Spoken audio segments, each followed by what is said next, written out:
পেজে ওপেন করব। দেন আমরা মনিটাইজেশনের অপশনে ক্লিক করে আগে পেজের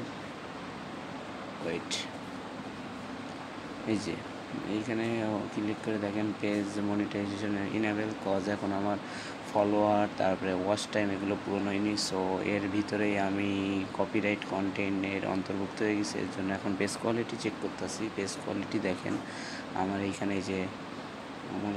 2টা ভিডিওতে আমি কপিরাইট কন্টেন্ট করছি, এর জন্য পেজ ভায়োলেশন এরা দিছে। এখন এইখানের পেজ ভায়োলেশন আমি ভিডিও অবশ্য ডিলিট করে দিছি, তারপরে এইটা উঠে আসছে। সো এর জন্য আমার ওদের কাছে একটা মেইল পাঠাইতে হবে বা একটা আবেদন করতে হবে। অ্যাকচুয়ালি মেইল না, আবেদন করতে হবে যাতে এই পেজ ভায়োলেশনটা ওরা রিমুভ করে দেয়।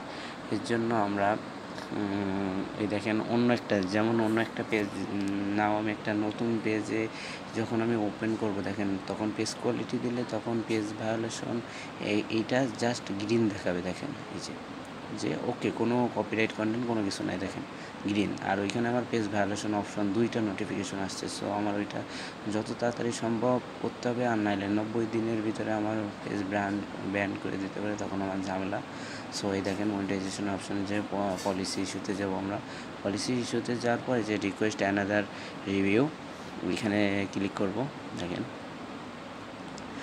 দেন এই যে এইখানে সব বলা আছে, পার্টনার মনিটাইজেশন সব কিছু বলা আছে। এই যে এবার আমরা এই যে পেজ কোয়ালিটিতে যাই, এই যে এইখানে এই যেই একটা পেজ ভ্যালুয়েশন এটার একটা স্ক্রিনশট নিয়ে আমরা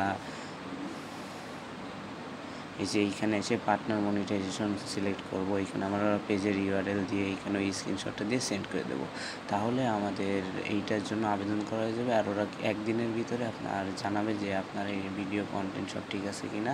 thank you for watching my video and please subscribe my channel. Thank you.